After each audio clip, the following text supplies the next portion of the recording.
பிறப்பதற்கே நல மாதவம் செய்திட வேண்டும் அம்மா.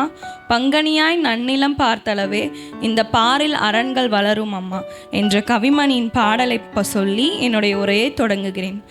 எல்லா வருடமும் மார்ச் 8ஆம் தேதி சர்வதேச மகளிர் தினமாக கொண்டாடப்படுகிறது என்பதை நாம் அனைவரும் அறிவோம்.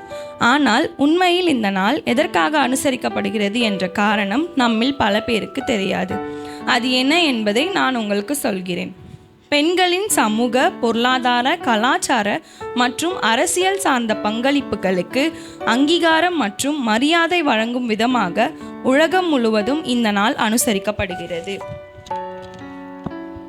பெண்களின் உரிமை ஏற்பட்ட முன்னேற்றம் அடையாளம் கண்டு சம உரிமைக்கான அவரது போராட்டத்தை ஊக்குவிக்கும் வகையில் ஒரு நாள் இந்த நாள் கொண்டாடப்படுகிறது.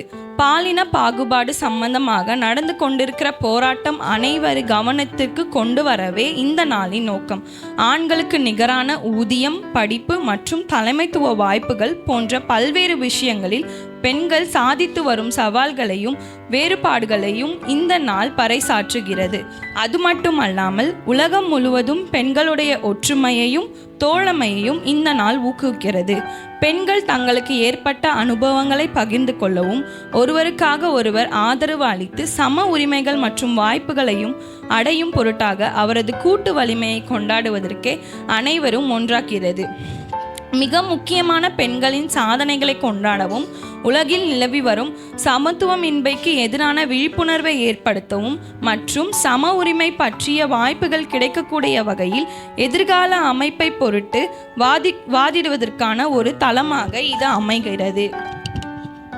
பேதையாய் பிறந்து பெதுமையாய் வளர்ந்து மலர் போன்ற மங்கை மதியுடன் மடந்தை அறிவூட்டும் அறிவே தெளிவூட்டும் தெளிவே எல்லாம் நீதானே பேரின பெண்மையே. பெண் என்பவள் அவரவர் வீட்டிற்கு ஏற்ப குலவிளக்காக, தாயாக, தாரமாக, சகோதரியாக, மகளாக, தோழியாக, உறுதுணையாக இருப்பாள் போன்ற பல பங்குகளை சிறப்பாகவும் சரியாக செய்து வரும் பெண்கள் அனைவரையும் கௌரவப்படுத்தும் நாளே இந்த நாள்.